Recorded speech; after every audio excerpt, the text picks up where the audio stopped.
안녕하세요. 썰 고양이입니다. 오늘의 사연 읽기 시작해보겠습니다. 친정어머니가 그 자리에서 쓰러지셨다는 연락이 온 건 제가 퇴근하고 버스를 기다리던 저녁 6시였어요. 친오빠 목소리가 떨렸어요. 어머니가 갑자기 쓰러지셨어. 지금 응급실이야. 그리고 나중에서야 알았어요. 어머니가 쓰러지시기 1시간 전에 시어머니가 어머니 휴대폰으로 직접 전화를 하셨다는 걸. 그 이야기를 지금부터 드릴게요. 저는 경기도 부천시 원미구에 사는 올해로 53살이 된 치과 간호조무사입니다. 같은 치과에서 스케일링실을 담당한 지 14해가 됐어요. 남편 이름은 강민호예요. 결혼한 지 올해로 26해가 됐어요. 시어머니 이름은 오정자 씨예요. 처음 뵌 건 결혼 이야기가 나오고 나서 얼마 되지 않았을 때였어요. 민호 씨가 어머니가 한번 보자고 하신다고 했고 저는 그 말 한마디에 이틀 동안 뭘 들고 가야 할지 고민했어요. 결국 홍삼 진액 한 박스랑 직접 만든 식혜를 예쁜 유리병에 담아서 들고 갔어요. 부천에서 인천 연수구까지 버스 2번을 갈아타면서 가는 내내 손이 차갑게 식어 있었어요. 문이 열리고 시어머니가 나오셨어요. 처음 보는 순간 인상이 단정했어요. 머리를 깔끔하게 세팅하셨고 옷도 차려입으셨어요. 저는 어머니 처음 뵙겠습니다. 잘 부탁드려요 라고 인사를 드리면서 들고 간 봉지를 내밀었어요. 시어머니가 봉지를 받으시더니 거실로 들어가시면서 앉아요 라고 하셨어요. 따뜻하게 웃어주시는 기색은 없었어요. 그렇다고 싫어하시는 것 같지도 않았어요. 그냥 담담하셨어요. 저는 그게 낯을 가리시는 거겠거니 했어요. 소파에 앉아서 차를 한 모금 마시고 나서 시어머니가 처음으로 저한테 질문을 하셨어요. 민호 어머니가 이야기하는 거 들었는데 지금 치과에서 일한다고요? 저는 네, 간호조무사로 일하고 있어요 라고 했어요. 시어머니가 잠깐 생각하시는 것 같더니 이렇게 말씀하셨어요. 치과 보조요? 시어머니 표정이 아주 살짝 굳으셨어요. 눈에 잘 띄지 않는 변화였는데 이상하게 그게 오래 남았어요. 잠시 뒤에 시어머니가 민호 씨 쪽을 보시면서 말씀하셨어요. 장남이 데려오는 사람인데 좀 더 번듯한 직업을 가진 사람이면 좋았을 텐데. 저는 그 말을 들으면서 무릎 위에 올려놓은 손에 힘이 들어가는 걸 느꼈어요. 민호 씨는 웃으면서 어머니, 직업이 뭐가 중요해요? 라고 했지만 그게 저를 감싸는 말로는 들리지 않았어요. 돌아오는 버스 안에서 창밖을 바라보면서 생각했어요. 그냥 내가 너무 예민한 거겠지. 그때는 몰랐어요. 그게 시작이었다는 걸. 그런데 그게 끝이 아니었어요. 진짜는 그 다음이었어요. 결혼식은 그 이듬해 봄에 올렸어요. 민호 씨랑 오래오래 사이좋게 사는 것, 그것 하나가 바람이었어요. 신혼집은 부천 원미구 전셋집으로 잡았어요. 제가 치과에서 일하면서 몇 년간 모은 돈이랑 민호 씨 적금을 합쳐서 겨우 마련했어요. 합가는 결혼 3년 차에 이루어졌어요. 시아버지가 갑자기 쓰러지셔서 시어머니 혼자 간병이 어렵다는 말에 민호 씨가 우리가 들어가자고 했고 저는 해볼게라고 했어요. 지금 생각하면 그때 조건 하나라도 붙였어야 했는데 어떻게 역할을 나눌 건지 얼마나 지낼 건지 그 얘기를 전혀 하지 않았어요. 그냥 들어갔어요. 시아버지는 그해 겨울에 돌아가셨어요. 시어머니와 저희 셋이 함께 사는 생활이 그렇게 시작됐어요. 처음엔 그래도 버틸만 했어요. 그냥 있는 것 같은데 어딘가 불편한. 그 감각이 언제부터다 딱 잘라 말하기 어려운 방식으로 조금씩 쌓이기 시작했어요. 아침마다 제가 차린 밥상을 받으시면서 그래라고만 하셨어요. 맛있다는 말은 없었어요. 잘 됐다는 말도요. 치과 퇴근하고 들어와서 저녁을 차리고 설거지하고 빨래를 개키면 밤 10시가 넘었어요. 도연이가 아직 어린이집에 다닐 때라서 낮엔 어린이집, 저녁엔 제가 봤어요. 그 하루하루가 쌓이면서 몸이 늘 무거웠어요. 그래도 그냥 했어요. 내가 해야 하는 일이니까요. 아무 말 안 했어요. 어느 날 퇴근하고 들어오니 시어머니가 거실에서 드라마를 보고 계셨어요. 저는 앞치마를 두르고 부엌에 들어가서 저녁 준비를 시작했어요. 냉장고에서 재료를 꺼내고 국을 올리는데 시어머니가 오늘 뭐해? 라고 물어보셨어요. 저는 된장국이랑 두부조림 하려고요 라고 했어요. 시어머니가 또 된장국이야? 라고 하셨어요. 시어머니가 맨날 똑같아라고 하시고 다시 드라마를 보셨어요. 저는 아무 말 안 했어요. 그냥 국을 저었어요. 청소도 그랬어요. 제가 아무리 깔끔하게 닦아도 시어머니는 구석구석을 짚어가시면서 여기 먼지 안 닦았네, 저기 얼룩 있다고 하셨어요. 새벽에 일어나서 청소하고 퇴근하고 와서 또 닦았어요. 아무 말 안 했어요. 그냥 했어요. 그렇게 하면 언젠가는 알아줄 거라고 생각했거든요. 도연이를 낳은 건 합가하고 나서 2해가 지났을 때였어요. 임신 기간 내내 입덧이 심했는데도 매일 아침 시어머니 드실 밥을 먼저 챙겼어요. 생선을 굽다가 속이 올라오면 베란다에 나가서 찬 공기를 마시고 들어와서 다시 구웠어요. 그냥 했어요. 아무 말 안 했어요. 임신 소식을 들었을 때 시어머니가 그래, 조심해야지라고 하시고 방으로 들어가셨어요. 손주가 생기는 건데 좀 더 기뻐해 주실 줄 알았거든요. 저는 그 뒷모습을 한참 바라봤어요. 아무 말 안 했어요. 분만실에서 진통이 오는 동안 손을 잡아주는 사람이 없었어요. 시어머니는 병원에 오셨다가 얼굴만 비추고 나가셨어요. 민호 씨는 대기실에 있었어요. 저는 혼자 벽을 잡고 버텼어요. 진통이 올 때마다 숨을 짧게 끊어서 내쉬면서요. 친정어머니가 공주에서 올라오셔서 1달 동안 도와주셨는데 어머니가 내려가시던 날 버스 타러 가시는 뒷모습을 문 앞에서 바라보다가 방에 들어와서 이불 속에서 소리 없이 울었어요. 이수진이가 태어난 건 도연이가 3살 되던 해 가을이었어요. 그때도 시어머니 반응은 똑같았어요. 돌이켜보면 이미 폭선이 있었어요. 시어머니가 저를 대하는 방식이 처음부터 정해져 있었다는 걸 그때는 그냥 지나쳤어요. 아이들이 어릴 때만큼은 그래도 집이 조금 따뜻했어요. 도연이가 처음으로 엄마라고 불렀던 날, 수진이가 첫걸음마를 떼던 날. 그 순간들이 있었으니까요. 그게 저를 버티게 했어요. 나중에서야 알았어요. 그 버팀이 제 한계를 계속 밀어두는 일이었다는 걸. 금전 이야기가 처음 나온 건 아이들이 초등학교 고학년이 됐을 무렵이었어요. 시누이 민정 씨가 결혼을 하게 됐어요. 시어머니가 민호 씨한테 전화를 하셔서 민정이 전셋집 구하는데 좀 보태줘야 한다고 하셨어요. 민호 씨가 저한테 어머니가 좀 도와달라고 하신다고 했어요. 저는 얼마를요? 라고 물었어요. 민호 씨가 잠깐 뜸을 들이다가 2천만 원이라고 했어요. 우리 신혼집 구할 때 한 푼도 보태주지 않으셨던 분이었어요. 그런데 딸한테는 2천만 원이었어요. 결국 우리 통장에서 2천만 원이 나갔어요. 저는 그냥 참았어요. 뭐라 말하고 싶었지만 꾹 눌렀습니다. 말해봤자 남매간에 도와야 지가 돌아올 거라는 걸 이미 알았거든요. 그 돈이 나간 뒤에 시어머니한테서 감사하다는 말은 없었어요. 민호 씨한테도 없었어요. 그냥 당연한 일처럼 지나갔어요. 저는 그날 퇴근하고 나서 바로 집에 들어가지 않고 아파트 단지 벤치에 혼자 앉아 있었어요. 1시간쯤 앉아 있었어요. 아무 생각도 안 하려고 했어요. 생각이 시작되면 너무 멀리 가는 것 같아서요. 그냥 그대로 두기로 했어요. 집에 들어가서 저녁을 차렸어요. 그냥 했어요. 그냥 참았어요. 그 뒤로 며칠 동안 이불 속에서 눈을 감은 채로 민호 씨 숨소리를 들었어요. 뭐라 말하고 싶었지만 꾹 눌렀습니다. 피눈물 갔다는 게 이런 느낌인지 몰랐어요. 2천만 원이 나간 뒤로도 시어머니의 요구는 작은 것들로 계속됐어요. 명절마다 제가 혼자 음식을 준비하는 건 말할 것도 없었고, 시어머니 병원 동행도, 시어머니 지인 댁 방문할 때 챙겨가는 음식 준비도 다 저였어요. 뭐라 말하고 싶었지만 꾹 눌렀습니다. 그냥 참았어요. 민호 씨는 이 모든 게 당연한 것처럼 보였어요. 오래 울었어요. 다음날 아침에 눈이 부어서 출근했어요. 치과 원장님이 피곤해 보이네요 라고 하셨는데 저는 어젯밤에 잠을 좀 못 잤어요 라고만 했어요. 그냥 참았어요. 아무 말 안 했어요. 식모처럼 살아왔다는 생각이 머릿속을 스쳤다가 사라졌어요. 그 생각을 오래 붙들고 있으면 안 된다는 걸 알았거든요. 부엌에 혼자 서 있는 날이 많아졌어요. 명절이 지나고 나면 몸이 더 무거워졌어요. 지치고 무감각해진다는 게 어떤 건지를 그 시절에 알았어요. 아침에 눈이 떠지면 오늘 시댁에 무슨 일이 있나, 제사가 언제인가, 어머니 드실 반찬이 떨어지진 않았나 이런 것들을 제일 먼저 생각했어요. 제 하루가 제 것이 아닌 것 같았어요. 치과에서 일하는 동안만이 제 시간 같았어요. 어르신들 스케일링하고 나서 선생님 이가 시원해요 라고 하실 때 그 말 한마디가 하루 중 유일하게 따뜻한 말이었어요. 집에서는 그런 말을 들어본 기억이 없었거든요. 밥을 차려드려도 반찬을 해드려도 청소를 해드려도 그래 한마디가 전부였으니까요. 민호 씨와 대화가 줄어들었어요. 제가 일부러 줄인 거였어요. 말해봤자 달라지는 게 없다는 걸 이미 알고 있었으니까요. 밥을 먹으면서 서로 핸드폰을 보는 날이 늘어났어요.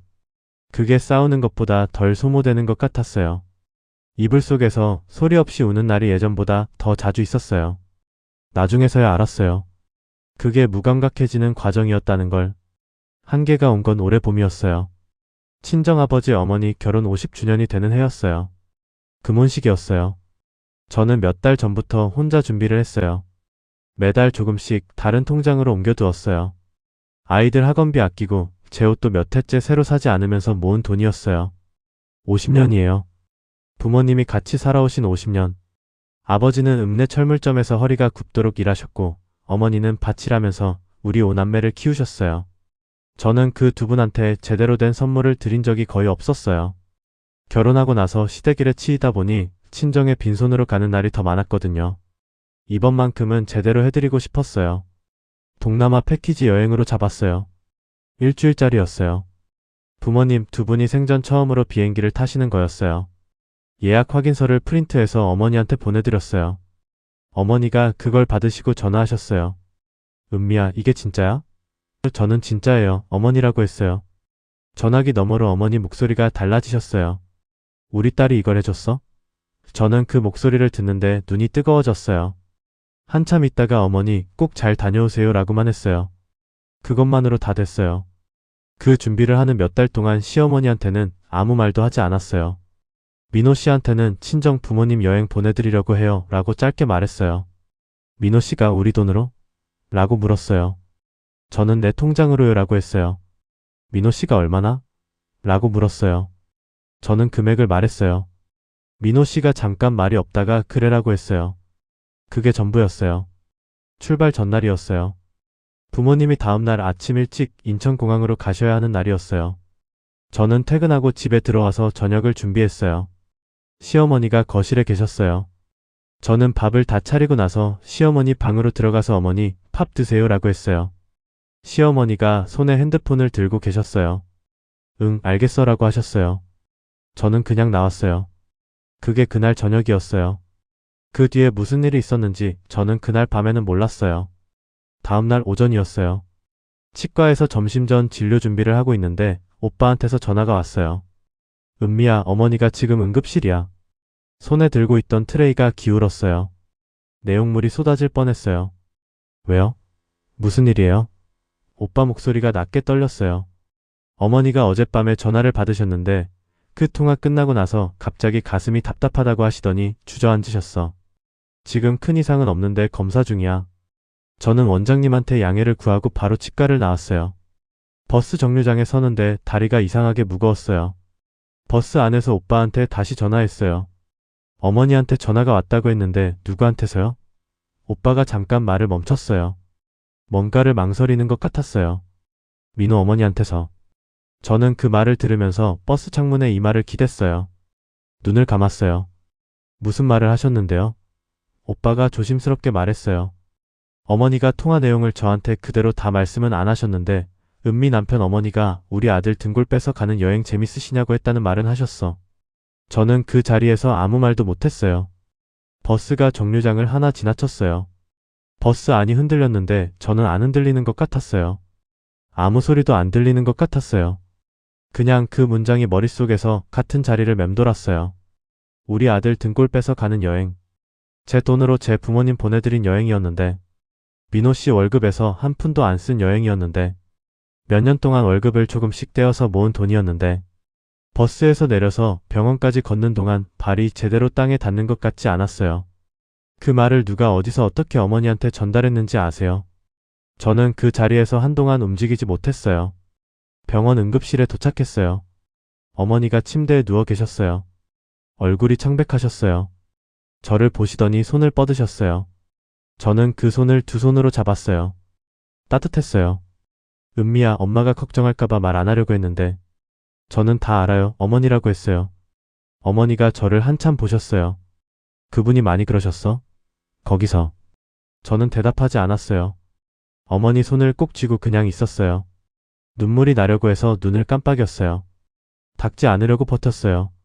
어머니 앞에서 제가 먼저 무너지면 안 된다고 생각했거든요. 아버지가 구석 의자에 앉아 계셨어요. 아버지가 저를 보셨어요. 아무 말도 안 하셨어요. 그냥 저를 바라보셨어요. 그 눈빛이 말하는 것 같았어요. 고생했다. 아버지가 한 번도 저한테 그 말을 해주신 적이 없었는데 그날은 그 눈빛이 그 말처럼 들렸어요. 눈물을 겨우 참았어요. 검사 결과는 스트레스성 흉통이었어요. 크게 이상이 없다고 했어요. 그래도 저는 그날 병원에서 나오면서 주차장 벤치에 잠깐 앉았어요. 아무 생각도 없었어요. 그냥 하늘을 한번 봤어요. 구름이 지나가고 있었어요.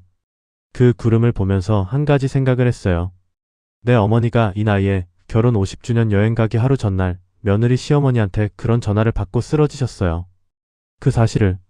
그냥 그 사실만 생각했어요. 감정이 올라오지 않는다는 게 오히려 이상했어요. 텅 빈 느낌이었어요. 눈물도 안 났어요. 그냥 조용했어요. 집에 돌아온 건 저녁 8시가 넘어서였어요. 민호 씨가 거실에 있다가 저를 봤어요. 무슨 일이야? 어머니가 왜 병원에 가셨어? 저는 소파에 앉았어요. 천천히 말했어요. 시어머니가 어젯밤에 우리 어머니한테 전화하신 것. 그 통화 내용. 어머니가 그 말을 듣고 쓰러지셨다는 것. 민호 씨 얼굴이 굳었어요. 어머니가 그런 말을 하셨다고? 저는 내라고 했어요. 민호 씨가 잠깐 말이 없었어요. 그러다가 이렇게 말했어요. 어머니가 좀 지나치셨네. 내가 말할게. 저는 그 말을 듣고 아무 표정도 짓지 않았어요. 지나치셨다는 말. 26해 동안 쌓인 것들이 그 한마디로 정리되는 거였어요. 민호 씨가 어머니한테 내가 얘기할 테니까 너무 감정적으로 생각하지 말라고 했어요. 저는 알겠어요 라고 했어요. 그리고 방으로 들어갔어요. 방문을 닫고 침대에 앉았어요. 한참 그 자리에 있었어요. 며칠을 혼자 생각했어요. 몸은 침대에 있었고 아침이면 일어나서 출근했지만 머릿속은 계속 그날 병원 침대에 누워 계시던 어머니 얼굴에 머물러 있었어요. 아버지는 묵묵히 철물점을 운영하시면서 우리를 키우셨고 어머니는 밭일하면서 우리 오남매 치닥거리를 하셨어요. 그 두 분의 50년 결혼 기념일을 저는 작은 선물 하나로 기억에 남기고 싶었어요. 새벽에 눈이 떠지는 날이 여러 날이었어요. 천장을 바라보면서 민호 씨 숨소리를 들었어요. 그 숨소리가 이상하게 멀게 들렸어요. 저는 26해 동안 이 집에서 뭐였던 걸까? 밥을 하고 병원 동행을 하고 돈을 내고 아무 말 없이 참아왔는데 나는 이 집에서 며느리였나 아니면 그냥 살림 담당이었나? 그 생각이 이틀 사흘을 지나면서 하나의 다른 생각으로 바뀌기 시작했어요. 더 이상 거기에 가지 않아도 된다는 것. 이미 오래전부터 그럴 수 있었는데 내가 스스로 발을 묶고 있었다는 것. 민호 씨가 어머니한테 말했어. 그냥 좀 넘어가자라고 했을 때 저는 처음으로 그 말이 귀에 들어오지 않는다는 걸 알았어요. 그냥 넘어가자. 26해 동안 그 말을 얼마나 많이 들었는지. 어머니가 병원 침대에 누우셨는데도 그냥 넘어가자고요. 그날 밤에 이불 속에서 한 가지를 결심했어요. 더 이상 그냥 넘어가지 않겠다고. 조용히 움직이기 시작했어요. 먼저 치과 근처 법률사무소에 들어갔어요. 문을 열기까지 5분이 걸렸어요. 그냥 어떻게 되는지 알아보는 거라고 결정한 게 아니라고 스스로한테 말하면서 들어갔어요. 상담 선생님이 이혼 절차, 재산 분할, 별거의 법적 효력에 대해 설명해 주셨어요. 저는 말없이 들었어요. 상담을 마치고 나오면서 치과 앞 카페에 들어가서 아메리카노를 시키고 앉았어요. 핸드폰 메모장을 열고 기억나는 것들을 적기 시작했어요. 저는 그 화면을 한번 바라봤어요. 다리에 힘이 없는 것도 손이 떨리는 것도 아니었어요. 그냥 조용했어요. 이상하게 조용했어요.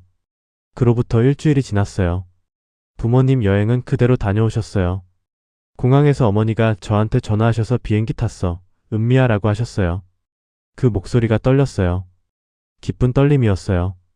저는 조심해서 다녀오세요. 어머니라고 했어요. 전화를 끊고 나서 한참 핸드폰을 들고 있었어요. 어머니가 처음 비행기를 탔어요. 50년 결혼 기념일에. 저는 그 생각이 지나가는 동안 아무것도 하지 않았어요. 그냥 지나가게 뒀어요. 그날 저녁 시어머니가 거실에서 텔레비전을 보고 계셨어요. 민호 씨가 옆에 앉아 있었어요. 저는 부엌에서 저녁을 차렸어요. 팝상을 들고 나가면서 시어머니 얼굴을 한번 봤어요. 아무 표정도 없으셨어요. 저도 아무 표정 없이 상을 내려놓고 수저를 놨어요. 저녁 내내 아무 말도 하지 않았어요. 시어머니도 저도요.